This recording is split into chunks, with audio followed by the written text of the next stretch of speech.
And welcome back to Carl Prusa MMA. I am Carl Prusa with the winner of the main event from XFC Grand Prix 2 in Detroit, Michigan. He is the Spartan, Mr. Alex Nicholson, literally here about 20 minutes after your main event.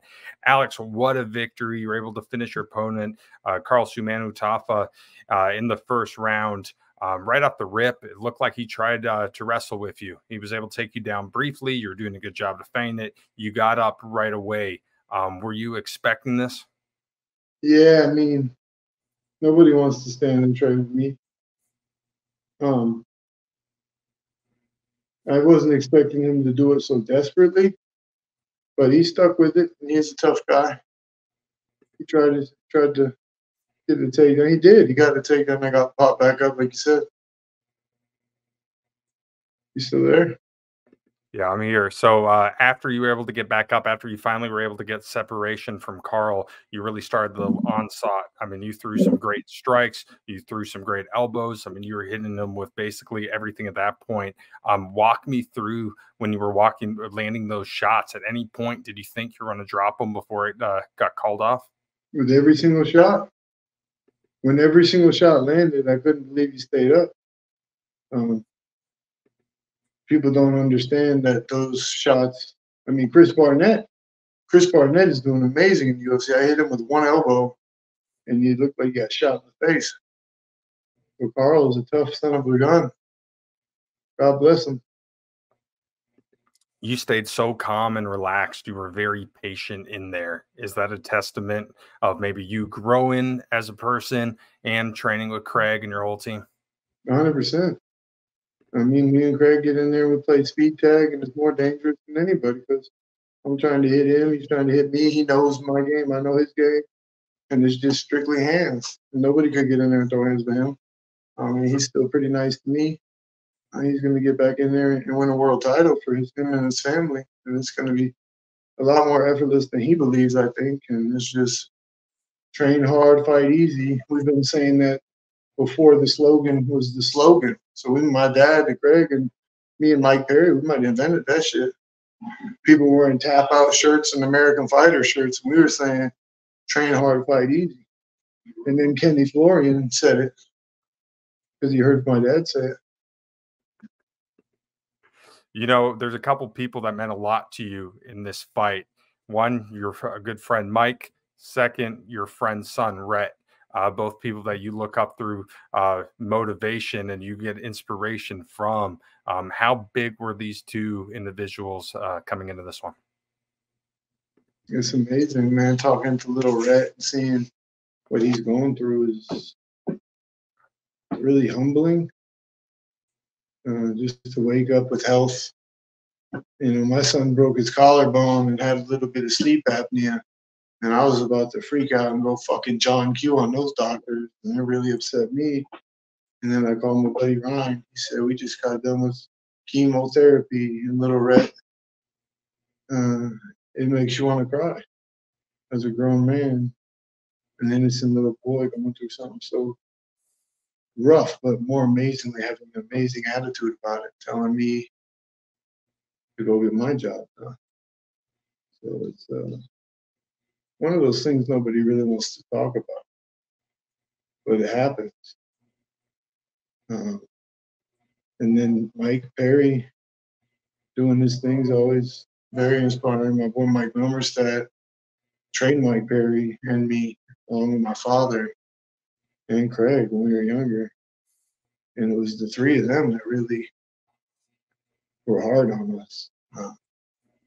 Julian had jujitsu and shit, but he was always kind of a pussy when it came to getting us to really listen. He would always fuck around with us. But Mike Nummerstadt passing, leaving his three little boys to grow up without a father, brain trauma, and then little Rhett fighting off brain cancer. But little Rhett is going to be just fine, and he'll be training with me soon. But very inspirational, very inspirational story to keep me focused and help me push through every day. You know, before the fights today, you were able to teach some special needs kids. You're able to do a little session with them, able to get in the cage, have some fun, teach them a little striking, some other MMA techniques. Did that put you at ease at all? Did you find some comfort in doing that before the fight? It was fun. It was very eye-opening again and humbling. I'm going to do what I love, but it's fight day, so I feel anxiety and why the fuck am I doing this? So if I lose, I should never do this again. I can't lose because I don't want to do anything else with my life. And then I told everybody if I lose, I gotta quit, so I can't quit. Should I just fall down these fucking stairs at the Masonic Lodge and act hurt? Should I be a pussy? No, never. Never would, never could. Just little intrusive thoughts. But seeing those children this morning and the joy that it brought them, there's nothing like it, man. Even my son, there's little things like that, little innocent souls. Uh, that's what God gives us strength and power for, is to keep guys like that happy and stand up for them, be there for them, and not be miserable. We gotta, all that is good and all that is great, all that is glorious is God, and all things bad and hurtful and meaningless, that's the devil. And nobody wants to talk about that either. It's righteous and it's wrong, it's good and it's evil, and it's right here in our face. So if you got the opportunity to go hang out with some special needs kids and you don't do it, I don't know what's wrong with you. Because we choose joy, we choose misery. Them kids choose joy every day, no matter what they're going through. And that's as inspirational as it can get. You know, you've been competing in mixed martial arts for a very long time now. Obviously, you've had your run in the UFC, you've had your run in the PFL, you have overcome so many obstacles, and you have grown so much as a person. Do you really feel like here now in your 30s, as 34 years old, is this really when you're taking off and you're putting everything together? It is, man. My time is now. Every fight is the most dangerous fight. What I just did to Carl was very difficult, and I made it look very easy. You know, and not many people could do that. So I'm here. You know, following this fight, I mean, you got out there, it looks like you're pretty clean. It didn't take that much time. What's next for you? I mean, maybe something bare knuckle in the near future. What's your thoughts? Uh, whatever's next, man. Whatever's next. WWE would be cool. I could just pretend to fight and get a whole bunch of money. Big E was commentating. I'll fight his ass for real. He seemed like a nice guy, but I'll fake wrestle his rich ass. Now, if you were to go in the WWE, have you thought about what your character would be? What kind of gimmick would you have? Oh, I'd be the Macho Man Spartan Savage. Last question for you, Alex. We're still about halfway through the year, not quite through 2024 yet. Still a lot of time left. What are your next goals? What else do you need to accomplish here? I just want to get rich and quit working.